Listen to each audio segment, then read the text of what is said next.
गोविंद असेल, त्यासोबत आपण गोविंदची उभारणी केली. गोविंदच्या माध्यमातून अनेकांना अनेक पशुपालक किंवा अनेक दुग्ध व्यावसायिक तयार झाले ग्रामीण भागात.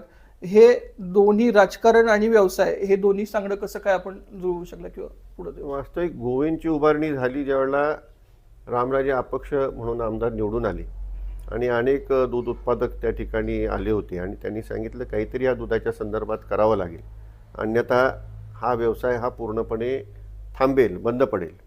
त्या काळामध्ये माझ्या माहितीप्रमाणे तालुक्यामध्ये 35-40 हजार लिटरचं दुधाची निर्मिती होत होती.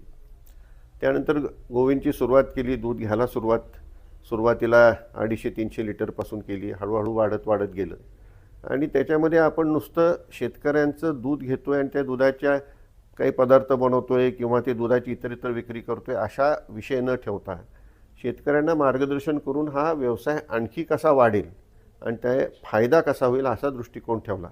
त्यामुळं फील्ड वर्क आपलं मोठ्या प्रमाणात गोविंदच्या माध्यमातून चालू असतं आणि त्यामध्ये नुसतं दुधाचंच उत्पादन नव्हे तर चांगल्या गायांची निर्मिती, चांगलं ब्रीड त्या ठिकाणी तयार करणं, शेणखतापासून प्रॉमसारखे किंवा इतर फर्टिलायझर्स तयार करणं की जेणेकरून दुधाबरोबर दुधाबरोबर इतर व्यवसायसुद्धा, ब्रीडिंगचा व्यवसाय, खताचा व्यवसाय हा सुद्धा त्या शेतकऱ्याला करता यावा आणि हा पूर्णपणे धंदा हा फायद्यात यावा असा दृष्टिकोन ठेवला.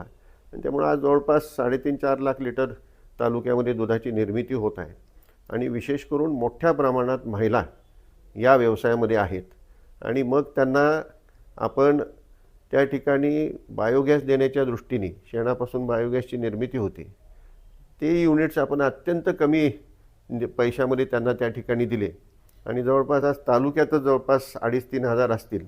गोविंदच्या माध्यमातून आता 8,000 बायोगॅसचे युनिट्स हे इतरत्र फलटण तालुका सोडून सुद्धा देण्यात आलेले आहेत.